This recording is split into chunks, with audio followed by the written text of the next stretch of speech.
CJ Stroud ain't clutch. I don't look at him and go, oh man, I'm terrified of him in the fourth quarter. No, but you know who I do that for? Bryce Young.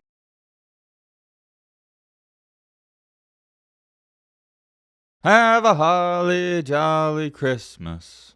It's the best time of the year. Man, let me tell y'all something. Ain't nothing better than a nice salad with some cheese and bacon bits. Not all the time, but like once a month or so. But anyways, that's besides the point. Today is one of the best days of the year. It is March Madness, baby. And also, let me tell you something else. I know all this is random, but nothing hits like that CBS music. Y'all know what I'm talking about, the dun dun dun dun dun dun dun dun during March Madness. I love it. All right. I know I'm all over the place. You ain't here for that. You're here for Bryce Young. And let me make this clear. This will be the last and final time I address this. Look, we're getting straight into it. I don't have time to waste. We're not doing no intro, no corny stuff like that. If you like the content, you like college football, NFL, some basketball content here and there, consider joining our amazing community. If you don't like the content, that's cool. You don't got to join. Be a loser. Be a loser. That's okay with me. But what we're here to talk about in today's video is the false narrative going around about Bryce Young. I see it everywhere. It's all over social media. Every time I turn on TV and watch ESPN, which is rare, by the way. I don't watch much ESPN anymore. But every single time I see somebody talking about what's going on with Bryce Young,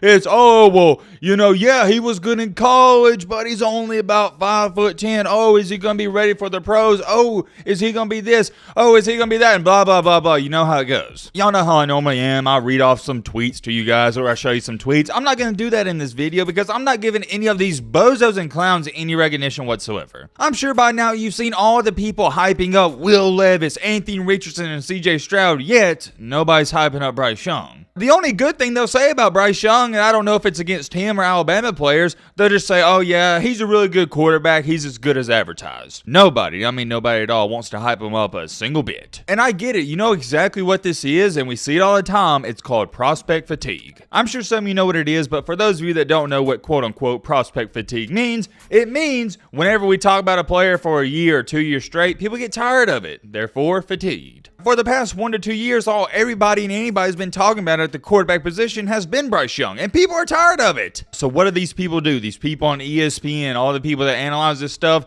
they try to find a flaw in his game that's not even there. And what they're currently doing now, leading up to the draft, is they start overhyping all these other quarterback prospects for no reason. Look, I love CJ Stroud. Think he's a great guy. I love Anthony Richardson. I don't love Will Levis, but I think he's a good guy. But none of those three quarterbacks are better than Bryce Young. Keyword, I said better. If you want to take CJ Stroud number 1 over Bryce Young, I don't have a problem with it. I think they're 1A, 1B. For me though, and this is me personally, Bryce Young, he's 1A without a single doubt in my mind. And I feel like even me myself, I haven't been giving Bryce Young the respect he deserves. This guy is flat out unreal. He's unreal, and I'm going to hype him up in this video because I'm sick and tired of other people trying to tear him down for no reason. You want to know the difference between Bryce Young and these 3 other quarterbacks, Anthony Richardson, Will Levis, and CJ Stroud? It's the proof. The proof is in the pudding. Whoa.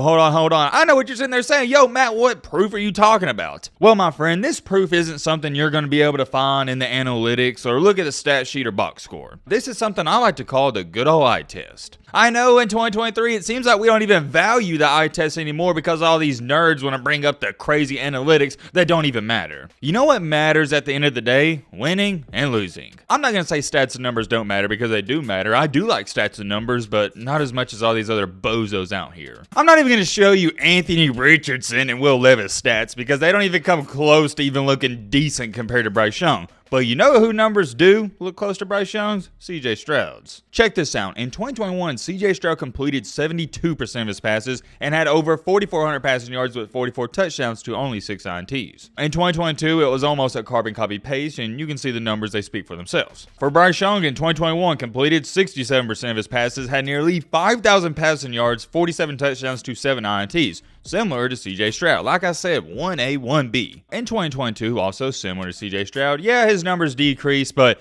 I'd argue and say that in 2022, Bryce Young was even better than in 2021, and I'll touch on that in just a second. Okay, I know what you're sitting there saying. Well, Matt, CJ Stroud Isn't his proof in the pudding? He's right up there with Bryce Young. And yes, he is when it comes to numbers. Here's what the numbers don't tell you. In 2021, if you took CJ Stroud off of Ohio State, they still go 11-1. They do. Ohio State had that many weapons on offense. However, you take Bryce Young off of Alabama in 2021, they go maybe at best 8-4, 7-5. There was about 4 or 5 games in 2021. The only reason Alabama not only won the game, but was in the game was because of Bryce Young's magician plays. When it comes to being Houdini himself, that was Bryce Young at Alabama. He was marvelous. It's sad that he's walking out of there with 0 championships. Well, he did have 1 championship with Mac Jones in 2020, but he wasn't the starting quarterback. Continuing to go along here in 2022, you take CJ Stroud off of Ohio State, they still go 11-1. On the flip side, you take Bryce Young off Alabama in 2022, they go 7-5,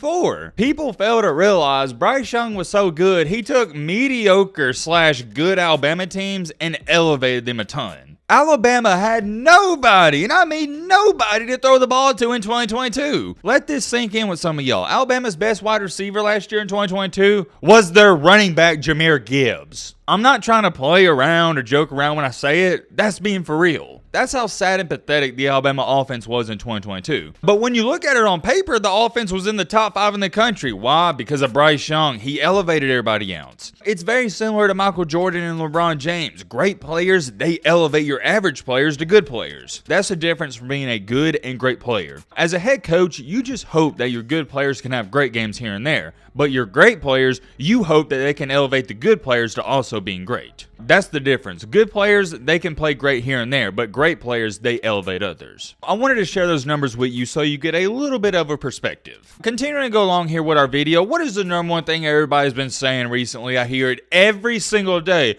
Oh, Bryce Young, yeah, he's good. Yeah, he's this, yeah, he's that. But he's only 5'10". He's only 190 pounds. Yeah, he's a good quarterback, but he's going to get crushed in the NFL. He's too small. My reaction every time I hear that is I shake my head and I walk away. Every single time. Like, what? I don't understand what these people are talking about, because last time I checked, Bryce Young, he played in the SEC. Last time I checked, Bryce Young played against what many people considered at one point in time to be the number 1 overall freaking draft pick, Jalen Carter. I don't understand it. What is this false narrative going around that Bryce Young is going to get absolutely creamed when he gets into the NFL? I'm trying to wrap my brain around it, because last time I checked, Bryce Young has played football his entire life. Let's not overcomplicate this, guys. He's going to be just fine. And oh yeah, maybe I should bring this up because I guess people have forgot about this as well, but in the NFL, you can't even touch the quarterback without getting a flag. You really think these refs are going to allow these players just to demolish Bryce Young left and right? I don't think so. And here's another thing I don't understand. Have you people forgotten, and not just you guys, but people that are talking about Bryce Young ain't ready and he's going to get beat to death? Have those people forgot that the quarterback is the position that gets hit the least? He's not a running back. He's not going to take beatings every single time he touches the ball. He's not a wide receiver where he's going to get hit blindsided. He's not an offensive tackle. He's not a tight end. He's a quarterback. He may at average and max get hit 10 to 15 times a game, and out of those 10 to 15 hits, maybe 2 of them are bad. This is your number 1 quarterback, ladies and gentlemen. Don't get it confused. And my biggest knock on CJ Stroud is he's not clutch. He couldn't win the game. Okay, Bryce Young didn't win a national championship, but the dude was clutch. CJ Stroud ain't clutch. I don't look at him and go, oh man, I'm terrified of him in the 4th quarter. No, but you know who I do that for? Bryce Young. Bryce Young is the man, and I'm not even too sold on the fact that these GMs and teams, they're the ones with all these questions, and they're the ones trying to throw in this false narrative. I just think it's everybody else. Because deep down, I think people that actually know what they're talking about, all these GMs and teams that actually keep up with football, they know Bryce Young's the real deal. It's just the media. They're tired of talking about him. We've been talking about him for 2 years, so they're trying to move on to the next big thing. That's why they've been trying to hype up Will Levis and Anthony Richardson so much, because it's something new to talk about. All I gotta say is, don't overcomplicate it. Let me know your thoughts down below, but roll a Billy.